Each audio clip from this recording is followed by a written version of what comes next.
എന്ത് പറ്റി കൊറേ കാലമായാലും ഇങ്ങോട്ടൊക്കെ വന്നിട്ട് കാര്യമുള്ളപ്പോ വന്നാ മതിയല്ല. ഞാനൊരു മറ്റേ ഷോപ്പിൽ കയറി ഒരു സാധനം അടിച്ചു മാറ്റിയിട്ടുണ്ട്. Yes or no? യെസ്.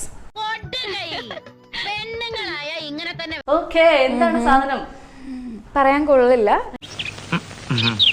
പറയടി. ഞാൻ പറയട്ടെ? പറയടി. പക്ഷേ ഞാൻ വേണമെങ്കിൽ ക്ലൂ തരാം. പറഞ്ഞോളൂ. ആദ്യൊരു മടിയുണ്ടാവും, പിന്നെ അത് ശീലമായിക്കുള്ളൂ. കണ്ടുപിടിക്കേണ്ടവർക്ക് കണ്ടുപിടിക്കാം. So simple it is. പുറത്തു പറയരുത്. അത്രക്ക് മോശക്കാരിയാണോ? ഐ മീൻ ടമാർ പെടാറ്റോ അല്ലെന്ന്. നമുക്ക് ഒരു പോയിന്റ് എത്തുമ്പോൾ അല്ലെങ്കിൽ നമ്മളൊരു പ്രായം എത്തുമ്പോൾ ഭയങ്കര ക്യൂരിയസ് ആയിട്ട് ഇത് ഇതിന്റെ ഉള്ളിൽ എന്തായിരിക്കും സംഭവം അങ്ങോട്ടാ വന്നെ. Sanitary pad. അത് നമ്മൾ ഇപ്പോഴും യൂസ് ചെയ്യുന്നല്ലേ. മോനെ സോറി, ഒരു ഗ്യാപ്പ് കണ്ടപ്പോ ഗോൾഡിക്കാൻ നോക്കിയതാ. അതല്ല. ഓ, ആരാണ് ആരാണ് ആരാണ് ആരാണ്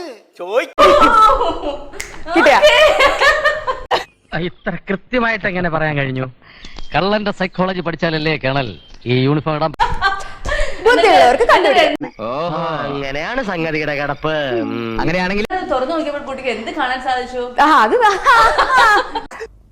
ഒത്തില്ല. എന്താണ് ഒത്തില്ല? ആ മൂപ്പര് ഒപ്പിക്കാൻ നടക്കുക. താടിക്ക് നീ പിടിക്കുക. എടാ, നീ ഇങ്ങനെ ചൂഴ്ന്നു നോക്കിയാ പെണ്ണിവിടെ കിടന്ന് പ്രസവിക്കരുതിട്ടാ.